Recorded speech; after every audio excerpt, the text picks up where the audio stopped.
We looked at our employee base, we looked at where our folks were who were potentially going to be retiring.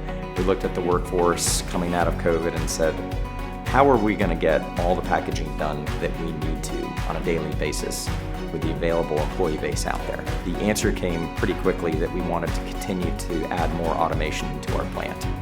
We still have many skilled employees that run the automation in our facility. It's just changing their skill set and asking them to do different things. We want consistent production. I want production going all the time. So if my employees are focused on hearing and seeing what's happening, kind of the bigger picture, versus grabbing a bag and putting it on a pallet, they can actually keep production going longer. So we're getting more production than we were previously, and I've got employees who are more engaged.